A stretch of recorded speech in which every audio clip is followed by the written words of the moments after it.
Ciao ragazzi, bentornati sul canale. Oggi abbiamo un altro ospite molto speciale qui con noi.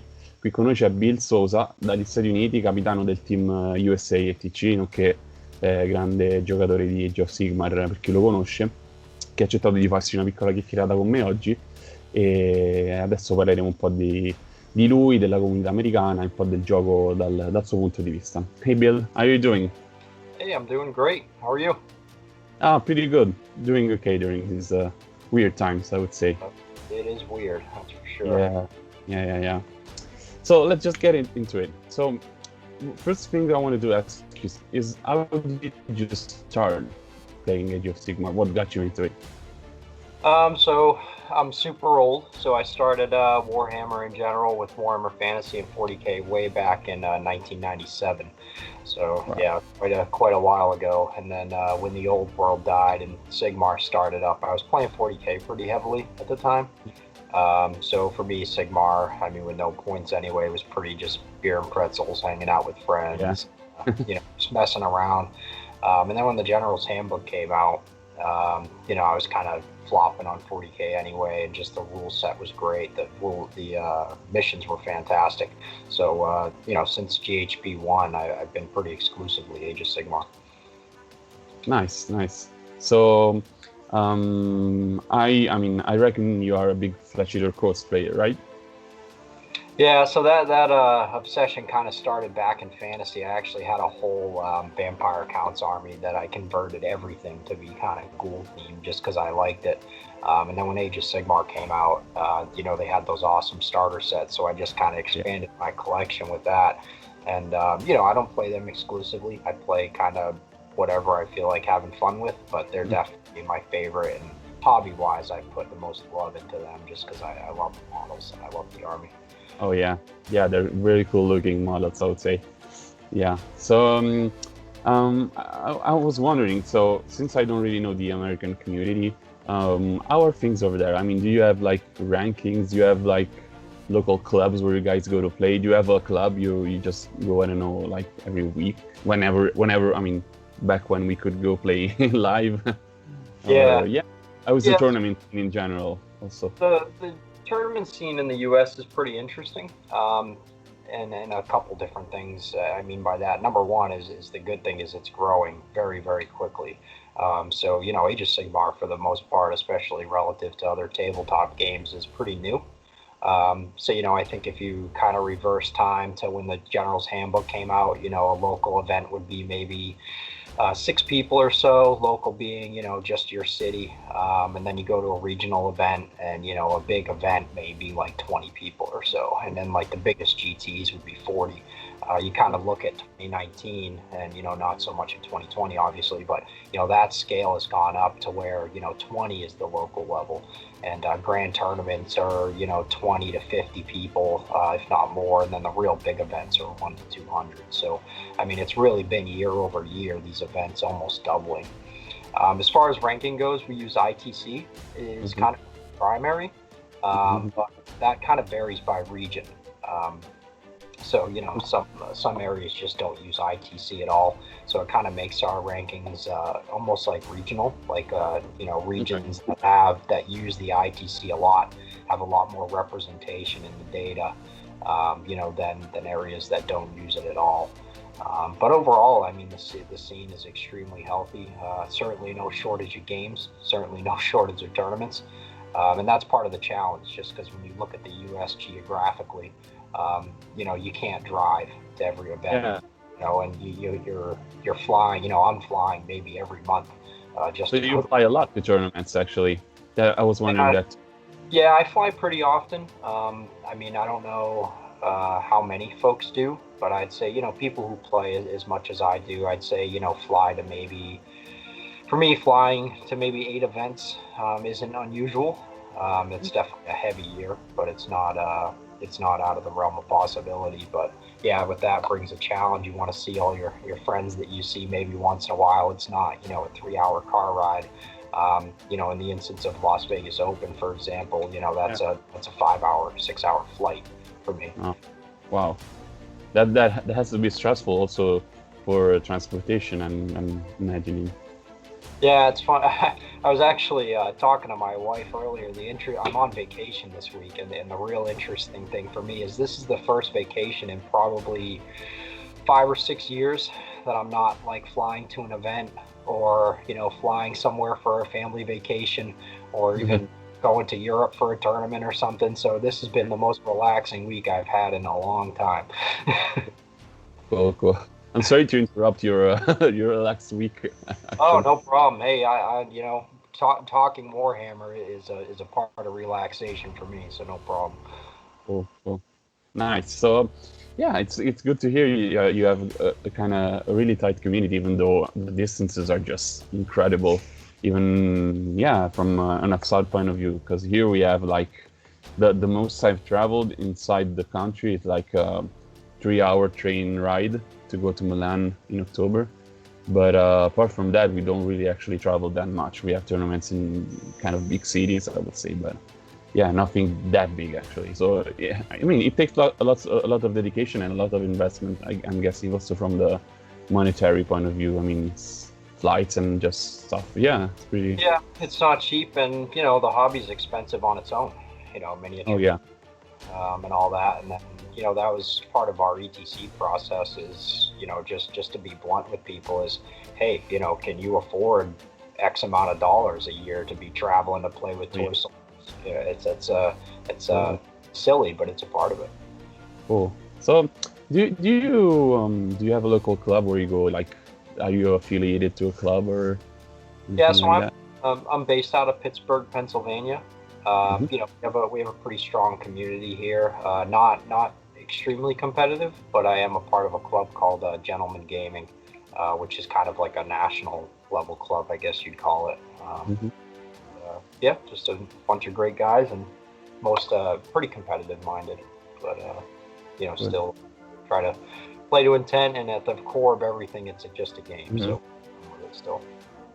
Nice. Yeah, so I'm thinking about that. I was thinking about traveling and stuff. And how did you, I mean, for people who don't know, you are the captain of Team America from the ETC. And how did you work out the preparation for that? Did you really like fly a lot to meet other people from the team? Did you meet somewhere that was okay for everybody?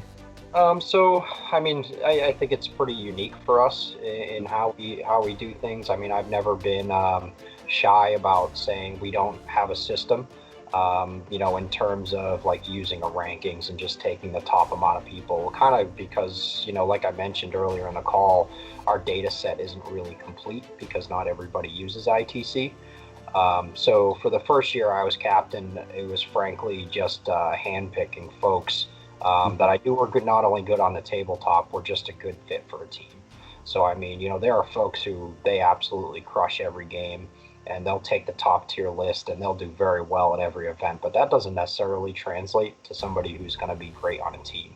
You need to be able to sometimes take a loss or minimize a loss. You need to be good with almost any type of army because who knows what the meta is going to be.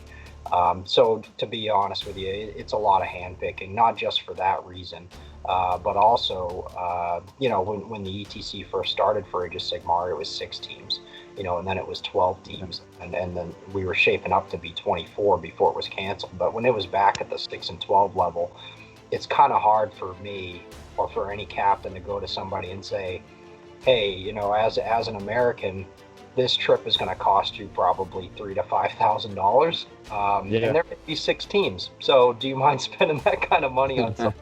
Be 6 teams. So that was a big part of it too, saying, hey, this isn't going to be a grandiose event at the beginning, but let's at least get the team established and be a part of the community. Nice. Yeah, that's yeah. I mean, that's really cool to have people that are really that much invested into the game, that are willing to just travel that much and get to events that are not especially big at first, but then, as you said, 24 teams would be a huge result, I would say. Yeah.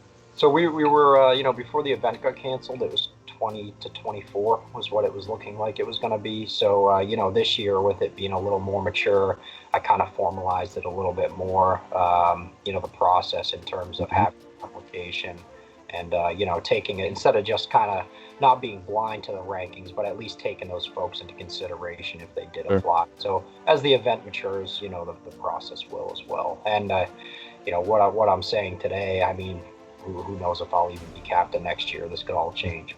That's how I approach it. Cool. Yeah, that's a lot of work actually to organize all that. I imagine. Oh sure. Yeah. Oh yeah. So, getting a little bit to talk about the game from your point of view, I was curious to know if you have any principles or staples that you think really helped you establish your game or help you achieve your results, and some cool tips or anything that you think are really actually some insiders really helpful things that you can talk about. Sure. Yeah, I mean, me personally, my club always likes to mess with me. They call me an Age of Sigmar hipster.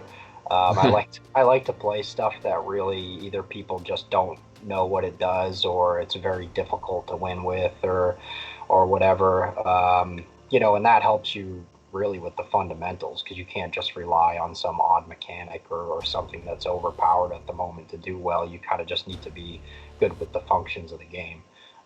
So that's something that I encourage, even if you don't necessarily take it to events, if you're just practice with stuff that's not considered great, just because it's going to get you better at the core mechanics. It's going to really have you play on the back foot most of the time. And even if you are playing something powerful, play against stuff that's a direct counter, just to get real good at playing out of situations. But it's really all about just having an adaptive personality and an adaptive play style. So even if you're playing a super aggressive army or a super defensive army, there are going to be times where you don't play like that. So kind of learn how to adapt to the situation. But yeah, that's been the biggest payoff for me, is just playing stuff that isn't considered great. Mm-hmm. Yeah, well, I mean, I remember you playing Flash Eaters even before the book was out, so that was actually kind of a off-meta kind of army at the moment, I'm guessing, right? Yeah, and that's when I say not considered great, that doesn't mean that it's not a good army. Of course. You just find kind of the hidden gems, or you find ways that in the meta are uniquely good, or even for the tournament packet. There's stuff that I've played for only one event. Just because that event had a packet that really favored it. The mission packets and the tournament packets are a meta in themselves. So, like the old Flesh Eater courts, for example, at the time they weren't traditionally good, but then when you look at the core of it, the army was summoning 800 free points. So that's never a bad thing. It wasn't traditionally good at the time, but when you bring that much free stuff on the board, it's never bad. Definitely. Yeah, I mean, what I'm taking from what you're saying is always read the pack and the rules, because from place to place they might be changing a lot, and that might really actually affect the way you can write lists and just get into a game, or think about what type of pack you are going to play with. Yeah, that's really interesting. Or even understand the local meta. So it's your example of going 3 hours train ride to Milan. I'm sure they may play, have different typical armies than in your area. I believe you said you were in Rome, right?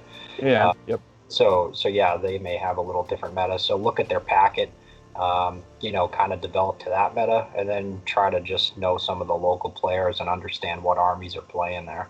If they have a heavy shooting meta, you want to kind of build to that, or heavy melee. If everybody's playing Iron Jaws, you're not going to bring an army that's bad versus Iron Jaws. Absolutely. Yeah, I mean, I have a kind of an example of that, because in February we had a 2-day tournament in Pescara, which is a city in the center of Italy. And it was the second one we actually ever had in Italy, and the second one I went to with my friends. And I brought Slanesh, because the last year I played Slanesh a lot. And I could have figured it out, but I had no idea there was going to be so many Osiarchs and Petrifexes. All of them were Petrifex.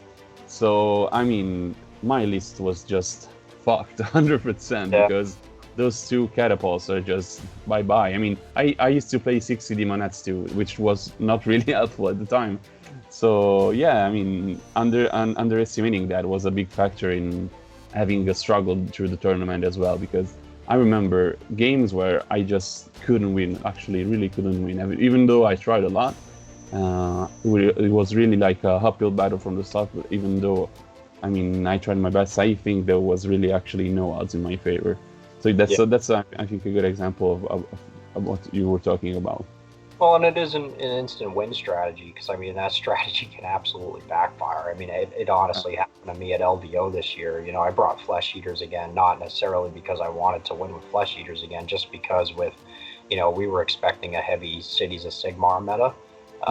You know, a lot more shooting than was there the year past. In my particular list, I didn't really think had too many bad matchups in the meta, and I went into it telling, you know, my friends, hey, you know, as long as I don't play against Slaanesh, I'll be okay. And because there's so much shooting in the meta, you know, I don't think there's going to be much Slaanesh. I think my chances are pretty low. And of course, one round I played against the double depravity Slaanesh army, and I'm like, hey, the one list, the one list, the 200 people. It was literally a list. But hey, yeah, it's you know, good plan, but it can backfire. Oh yeah, of course. So, talking about Flesh Eaters, what do you think are their places right now in a heavy shooting meta, like you said? I mean, here as well, we have lots of Seraphon coming out, Siege coming out, Cities as well, shooting coming out. So, I mean, just out of curiosity, how do you think they can deal with that? How would you deal with that? I mean, I think it reduces their builds a little bit, but it doesn't eliminate them. So, you know, for example, I said my Flesh Eater build was good against shooting, and the big reason for that is just playing Blister Skin. You can kind of, they have they have an artifact that's -1 to hit versus shooting for anybody within 6 or wholly within 6. So you can really just kind of bunch up and, you know, have Griff Feather Charm on your big guy, and you're like, cool, you can try to Alpha Strike me, but I'm -2 to hit everywhere. So from that perspective, it's not bad. But I think they have another challenge in the new Seraphon, you know, mostly because of the board-wide dispels, and the +2 dispel is a big challenge, because they do rely quite a bit on their magic for that 1 or 2 good turns of push and damage. Oh yeah, totally. Yeah, that's.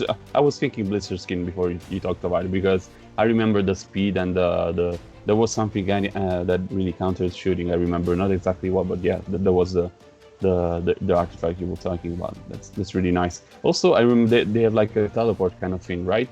Where you just go. Yeah. That's always you can say. I mean, the very first round, I actually played of LVO, using that as another example, just because that's the most recent meta data that we have. First round, I played against a good friend of mine who was playing 60 Iron Drakes, and it's like, you know, I think a lot of people were looking at that like, oh, Bill lost first round, and I'm looking at like, hey, this is a great matchup for me. He's not going to be able to shoot me until I'm out of my bubble. This is great. And so no, they're also they get pushed a lot by the anti-magic that's around, though, for sure. Yeah, it's interesting to see how the meta shifts, and it's really a good challenge to try and use a book and an army to just keep up with the meta and come up with everything that at least can handle that a little bit. That's a really good challenge, I think, as a player.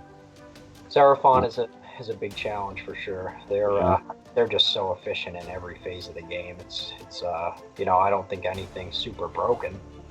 They're just super efficient in every phase of the game. They're just a great army. I'm not sure if with their point changings are gonna affect them. I don't know if there will be point changes for Seraphon in the GHB actually, but what's surprising is probably we're going to see them on the tabletop probably from September on at least.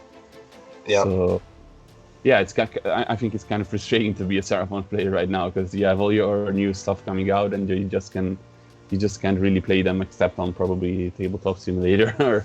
Yeah.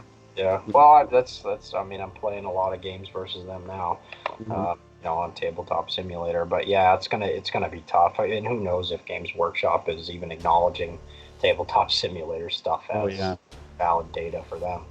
Yeah, it's probably a taboo. I mean, right now I think it's kind of a taboo to talk about it. Probably really officially, actually, but it's helping lots of us to keep up with the game, even though we can't really play actually. Yeah. I was a huge skeptic of tabletop simulator. You know, and then I kind of watched a game, and I'm like, all right, whatever, I'll spend the money and I'll try it. And then I started playing it, and to be honest, I love it. I mean, it's never going to replace in person, but I just love. Again, we talked at the beginning about having to travel to play against your friends. You know, I can call somebody across the country or across the world and say, hey, let's get a game. Yeah, totally. Yeah. I saw Rob from the Honest for Gaming talking about the tournament that happened, and I think he had people from like Australia, Finland, the UK, everywhere actually, and it was kind of funny because they had wonky time zones. So like some people were playing in their morning, while other people were like I don't know, late at night, and it makes of a kind of a funny background. Yeah, totally. Basically in the middle of a tournament right now. We're doing a 5-game tournament, but we're just doing like 1 game a day. And it's like, hey, you know, I'm old. This is perfect pace for me. I love it. Of course. Yeah, of course. Cool. So, I mean, I don't know if you're working on anything like hobby-wise, you know, I mean, in a real toys point of view. So are you working on any army or painting or just anything special? I mean, I finished, I painted a lot of Chaos stuff just with Tzeentch and, you know, Legion of Chaos Ascendant. I painted a ton of stuff just to be honest, in anticipation of ETC, not really knowing what we were going to take yet, but just knowing that we need the models. And then, of course, that was unfortunately postponed until next year. But I got a bunch. I probably did like 200 something models, so that was good to clear out that backlog. Now I'm gonna start focusing on some terrain just for local clubs and stuff. Nice. So from an army point of view, like if you were playing, I mean, if all of us were playing actually from, if everything was back to normal, what would you probably play right now? I think I'd be playing Legion of Chaos Ascendant. Cool. I mean, on Tabletop Simulator, since I don't really need the models, I've just been playing goofy, wacky stuff. But if I was going to like tournaments and events, I'd be playing Legion of Chaos Ascendant. A friend of mine, Antu, who's on the Finnish ETC team, he actually took that to that English tournament and did quite well with it. I showed him the list I've been playing, and he's like, "Oh, cool, I'll play that tomorrow." Was it the Vermin Lord list with the right? Yeah, with the 12. Yeah, that's exactly that's the exact list that I've been playing. Yeah, that's a cool list. I saw it too, and it really made me think, because I've never really been a big Chaos player since the start, but since I started playing Slanesh a year ago, pretty much, I started toying a bit with Legion of Chaos Ascendant after I saw your list, and it has a really cool potential, because I mean, all the cool demons you can put in there can really create something strange and cool combos that you can really never see anywhere else. And yeah, it's really cool kind of mixed chaos list you can create over there.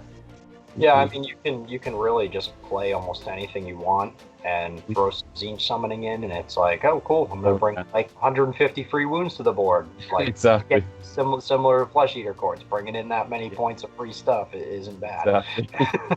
Yeah, I think like a couple days ago I made a list with like 10 pink horrors as a battle line, and then a Gaunt Summoner, and then I mean I think I had either Kairos or a Lord of Change, so you can basically not really rely on, but you can almost always keep on having more pink horrors on the table, and it's just like flooding the board, and it just never stops actually. Yeah, it's really cool actually. Yeah, everything else is just distraction. Yep. Yeah. Just put in stuff people have to deal with, and you know they'll leave your free wounds alone. Yeah, it's powerful. It's powerful. Really cool. I had an idea of putting Festus from Nurgle in there, but I found out he doesn't have the Demon Cure, so it sucks. Yeah. Oh, there's a lot of stuff I'd love to put in there, but I mean, there's so many options. It's tough to get bored with it.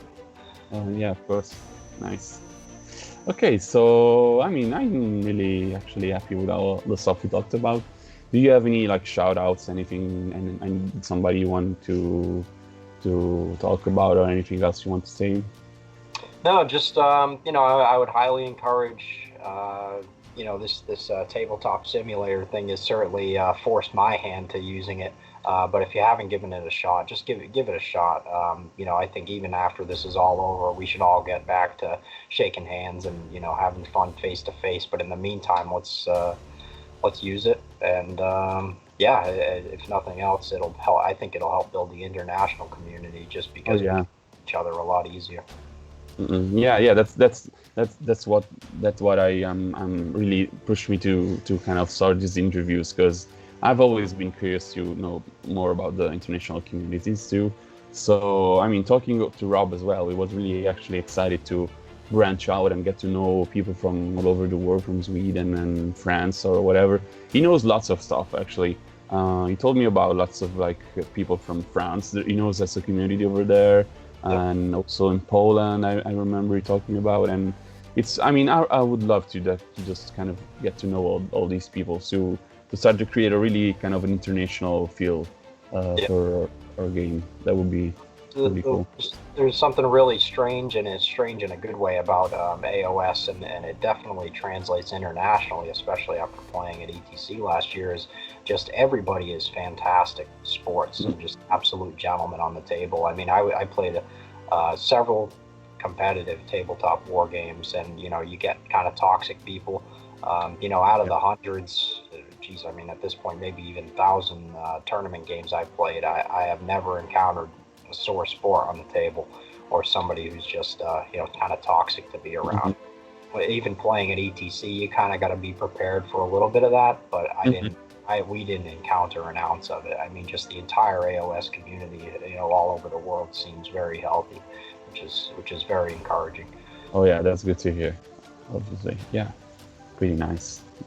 Okay, man. So, I just wanted to thank you again for your time, and it was really cool to get to know all these really cool insights about America and your point of view about the game. And thanks again, man. Great, thank you. Appreciate it. All right. Okay, I'll talk to you next time. Sounds good. Okay. Thanks, Bill.